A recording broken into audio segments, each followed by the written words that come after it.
Bien, monsieur le commissaire au plan et président du mouvement démocrate, cher François Bayrou, mesdames et messieurs les ministres, monsieur le président du groupe Modem et Apparentés, cher Patrick, monsieur le président de la commission des affaires étrangères de l'Assemblée nationale et cher Jean-Louis Bourlanges, mesdames et messieurs les parlementaires, mes chers collègues, monsieur le président Hervé Morin, madame la présidente et maire de l'Agence nationale de la cohésion des territoires, mesdames et messieurs les élus, mesdames et messieurs, mais surtout, chers amis.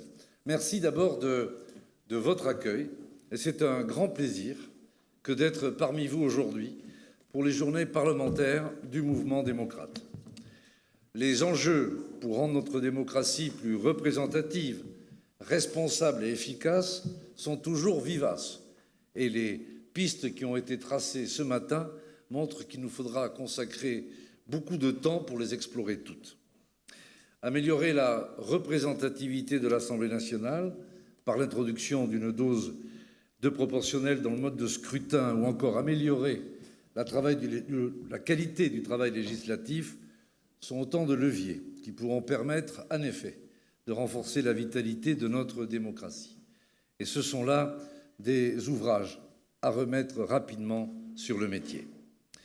Face aux défis et mutations de notre société, la participation citoyenne, cher Marc Fesneau, car il est ministre des Relations avec le Parlement, certes, mais aussi de la participation citoyenne, telle est l'intégralité de sa fonction.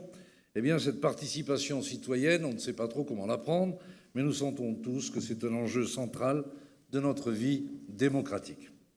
Le grand débat national qui a eu lieu sans être totalement anticipé, mais qui était une réponse, au fond, à des événements difficiles, est un exemple d'évolution possible, avec de nouvelles modalités d'expression citoyenne, à la fois respectueuses et compatibles avec notre démocratie participative, et qui a eu un avantage, c'est de faire partager la complexité, puisque parfois on a le sentiment que les responsables seraient enfermés dans une complexité, tandis que d'autres pourraient en permanence faire des commentaires simplistes.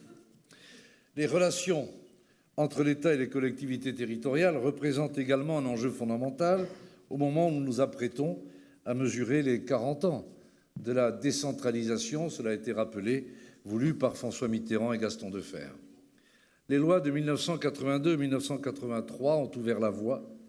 Le cadre, depuis, a continué d'évoluer sans être encore, nous l'avons bien compris, parfaitement satisfaisant.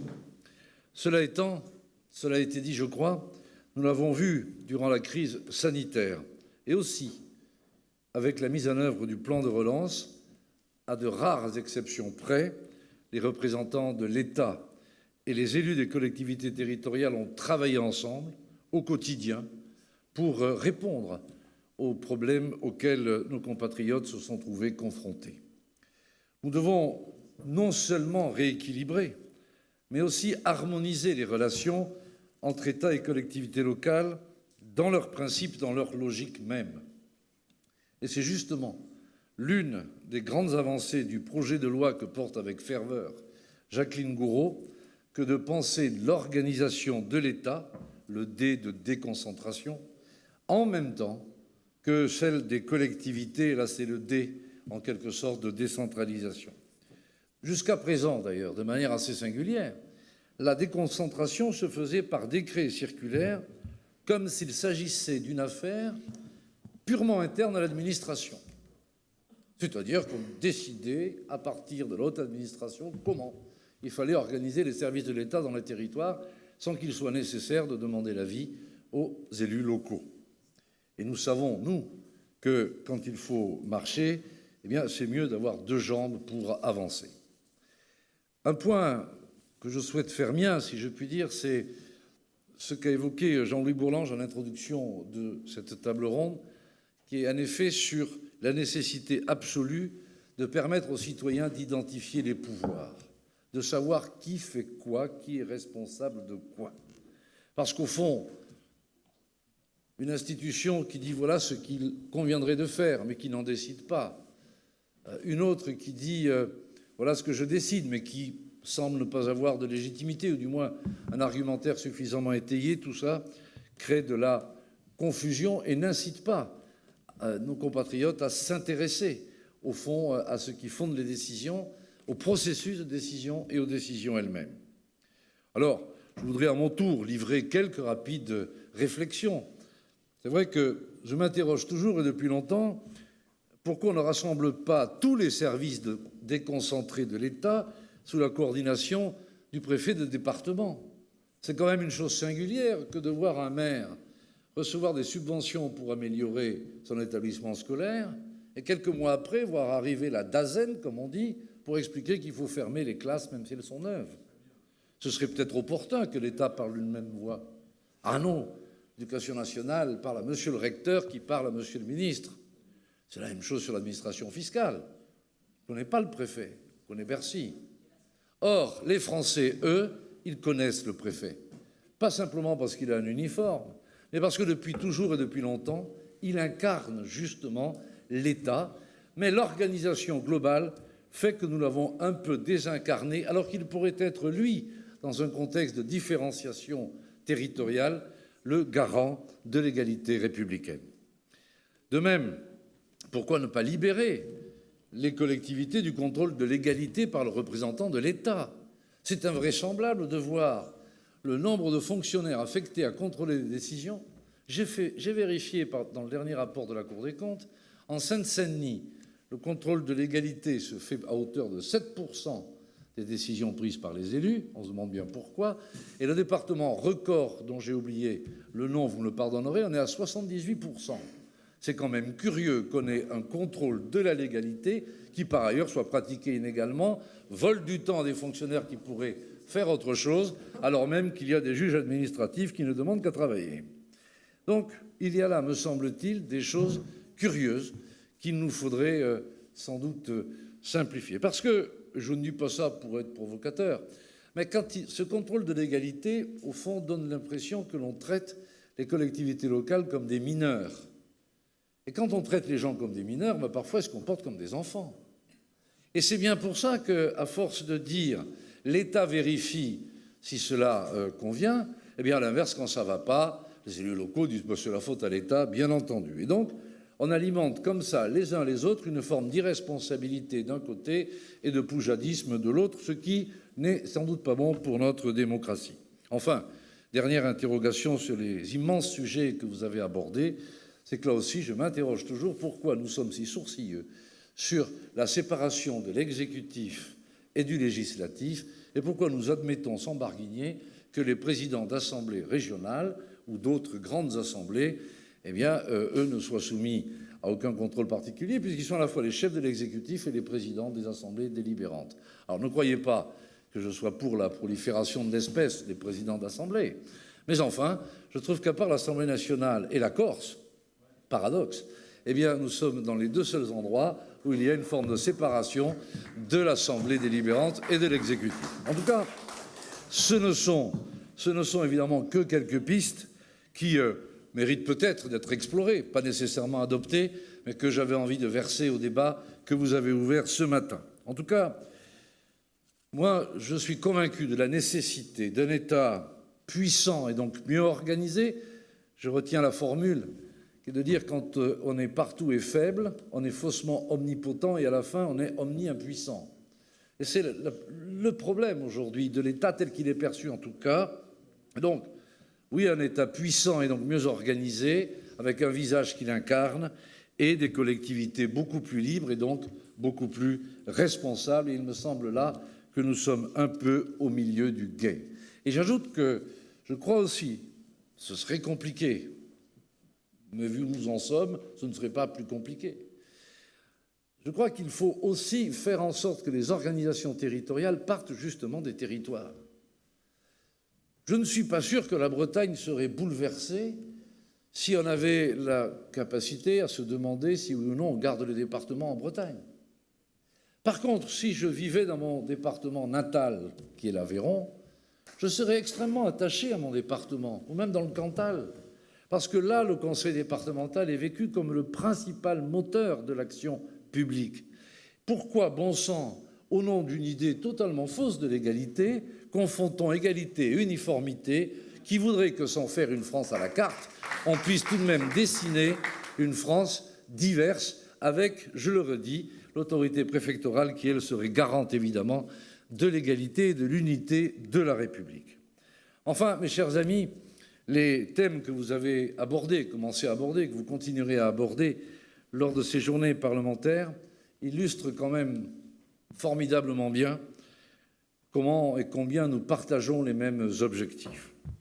Et c'est bien là, d'ailleurs, la première des inspirations qui préfigure ce mouvement unitaire et large que nous appelons ensemble de nos vœux, cher François Bayrou, et qui est, oui, en effet, en train de se construire.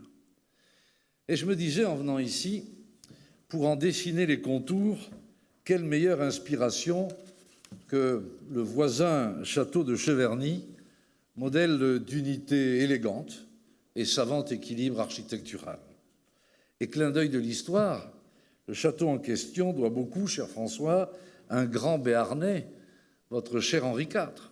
Le ver galant était parfois taquin, et il advint qu'un jour à la cour, il fit signe de ses doigts, avec ses doigts, que le comte de Cheverny portait des cornes.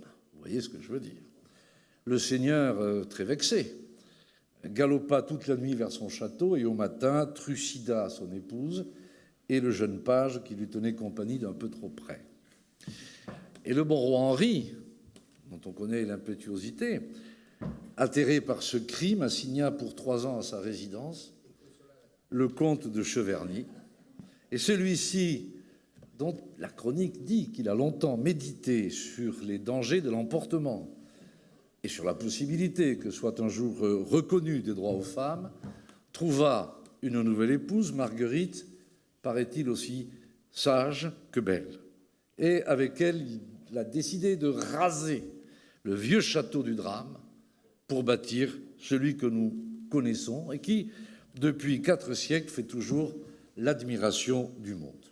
Alors, sans vouloir excessivement filer la métaphore, si je devais tirer une morale de cette histoire qui n'est pas du tout morale, je dirais qu'en amour comme en politique, il faut toujours s'efforcer d'effacer les mauvais souvenirs pour se projeter positivement dans l'avenir.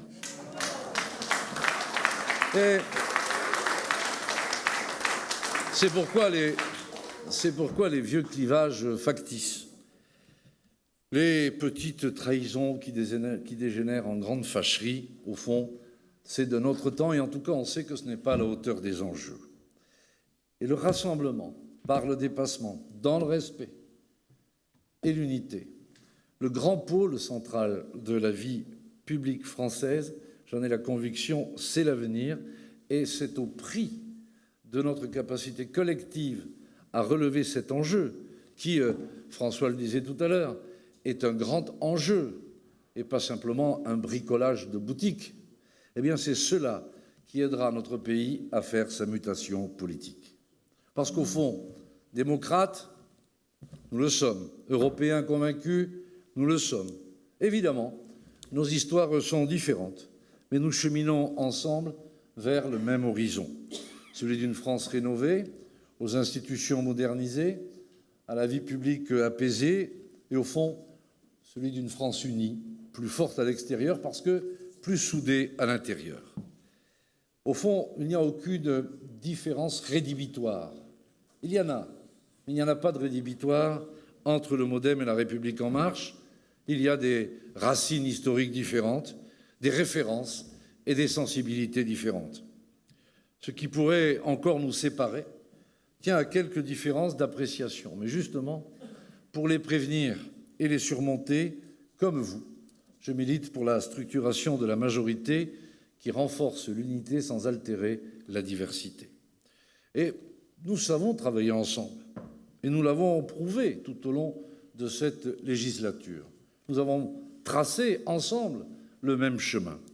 Et au fond, quel moment plus propice que ces journées parlementaires pour mesurer tout ce que nous avons fait et aussi tout ce que nous voulons continuer à faire pour notre pays. Eh bien, cette exigence, cet effort de cohérence et de lucidité sont d'autant plus indispensables que le contexte national et international est caractérisé par les incertitudes. Alors, je ne vais pas égrener ici les choix et les décisions dont nous pouvons être collectivement fiers. Ce serait beaucoup trop long. Je ne vais pas non plus égrener ici nos regrets et nos frustrations. Ce serait trop cruel. Et je ne vais pas non plus égrener nos insuffisances et nos erreurs. Ce serait injustement priver la presse de son pain quotidien. Mais permettez-moi de vous dire, moi qui ne suis pas le plus jeune d'entre nous, que rarement je me suis senti aussi à l'aise pour aller sur le terrain, au-devant de nos concitoyens, pour expliquer, débattre et répondre, bref, pour rendre compte de notre législature. Il ne s'agit pas, et jamais, de fanfaronner, ni de nier les difficultés qui perdurent, mais il s'agit d'affirmer et de démontrer que sur l'emploi, le pouvoir d'achat que procure le travail, sur l'investissement, l'école, les solidarités, la sécurité et la modernisation de nos forces armées, chère Geneviève, sur la protection de l'environnement, oui, sur la protection de l'environnement, la France a progressé et l'immense majorité de nos compatriotes vit mieux qu'elle ne vivait en 2017. Et aussi vrai qu'il est toujours vain en politique de défendre l'indéfendable, de faire croire que l'on a réussi quand on a échoué. Il est juste de défendre et de promouvoir ce qu'avec certitude notre législature aura apporté à nos concitoyens et à notre pays. Enfin, et quitte à passer pour un vil flatteur, permettez-moi aussi de vous dire que l'action du président de la République Emmanuel Macron, chez nous comme à l'étranger, fait rayonner les valeurs et l'influence de la France comme jamais, de mon point de vue, depuis le début de notre jeune siècle. J'observe d'ailleurs qu'ils sont nombreux à vouloir le remplacer. Mais je souhaite du courage à celles et ceux qui aspirent à cette responsabilité, mais là aussi, je crois à la clairvoyance des Français, auxquels on ne peut pas facilement faire prendre des gendarmes pour des messies. Et si là est notre intime conviction, notre premier devoir est néanmoins de la faire partager largement et de ne pas s'en satisfaire individuellement ou passivement. Que nous soyons convaincus n'a pas grande importance, parce que nous savons tous que la prévisibilité des événements, la volatilité des appréciations, les retournements brutaux de la situation internationale, les changements inattendus de l'humeur générale justifient que nous puissions en même temps être sûrs de nous, mais fondamentalement sûrs de rien. La première élection du président Macron démontre à elle seule que tout est toujours possible, y compris le plus improbable, mais y compris aussi sa propre réélection. Mes chers amis, parce que nos réalisations et nos projets sont semblables, nos adversaires sont évidemment identiques. Le conservatisme, l'immobilisme, les tentations toujours funestes du repli sur soi et de la fermeture, de l'irresponsabilité et d'une forme d'aveuglement. Je l'ai dit à Angers, devant nos collègues de La République En Marche, et je le redis aujourd'hui, les Français sont exigeants, mais ils ont du bon sens. Et le moment venu, ils sauront mesurer, j'en suis sûr, le travail accompli et identifier qui sera ou seront les mieux placés pour relever les défis actuels. Alors oui, je suis persuadé que le succès pourrait être au rendez-vous, mais nous devrons faire preuve d'au moins deux vertus, l'endurance et l'unité. L'endurance parce que nous savons que la vie publique est difficile et que l'émergence du complotisme, des fake news, vient menacer notre démocratie. Plusieurs d'entre vous, ici présents, ont, je le sais, été insultés, voire menacés, parce que certains groupes radicaux jugent normal de procéder par dégradation matérielle ou par violence physique. Et de telles dérives sont évidemment inacceptables et nous les combattons et nous les combattrons toujours pied à pied. L'unité, justement, est cette vertu rare et précieuse qui suscite la confiance des citoyens. Alors, cette vertu, faisons la nôtre, un peu partout dans notre paysage politique, où que je regarde. À quelques mois de scrutins essentiels, la fragmentation et l'éparpillement empêchent l'émergence de projets clairs et crédibles, et la majorité, à l'inverse, a fait le choix du rassemblement, non pas comme un slogan, mais par une volonté politique extrêmement déterminée de construire un ensemble qui soit moteur pour les décennies à venir et bien au-delà de 22, de 27 et de 34, pour structurer, non c'est 32, de structurer la vie politique française. Et donc je crois que ce contraste est saisissant entre l'éparpillement et la fragmentation et notre démarche. Les Français s'en aperçoivent et vont s'en apercevoir, et c'est pourquoi il nous faut la conduire à son terme.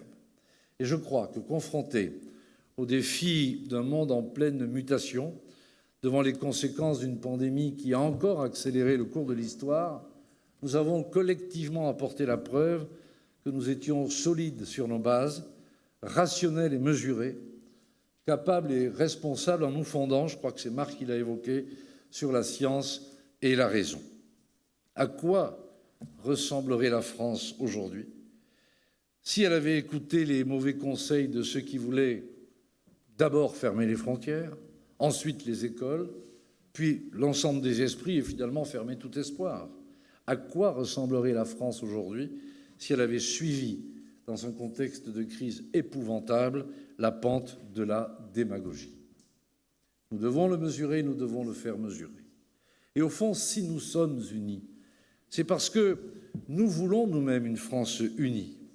Pas de séparatisme, pas plus que de nationalisme, ni même de cette tentation de la fragmentation du pays que cultivent justement tous les extrémismes. Et au contraire, un immense espace politique s'ouvre à nous pour approfondir notre modèle de démocratie sociale et de liberté, pour ancrer une France unie dans l'Europe unie, une belle feuille de route que j'espère nous allons écrire ensemble. Mais même rassemblés, cela a été évoqué par les collègues, il nous faut encore réussir à vaincre ensemble sans doute le pire des adversaires, le pire poison qui est l'abstention. Il y a l'enjeu d'identifier, de faire identifier qui fait quoi, qui est responsable de quoi. Mais je crois qu'il nous faut nous-mêmes, sur le terrain, concrètement, faire reculer cette abstention par la force de nos convictions et aussi par le partage de cette complicité qui passe sans doute par l'approfondissement de la démocratie, y compris au plan local, où au fond on peut partager ensemble les réalités et, tout en écoutant celles et ceux qui ont des propositions, faire comprendre comment décider, c'est parfois choisir la moins mauvaise entre plusieurs solutions. Alors je suis convaincu que nous y parviendrons, à condition évidemment que nous nous engagions pour tirer notre pays de cette forme de délectation morose dans laquelle il se complaît parfois, à condition évidemment de renouer avec la fierté de tout ce qui fait la France. Et nous avons chaque jour beaucoup de fierté à faire valoir et à partager avec nos compatriotes, et au fond à condition de redonner une forme d'espérance, parce que finalement, l'espérance dans une vie, c'est sans doute le plus beau des risques à courir et auquel je vous invite. Merci de votre accueil.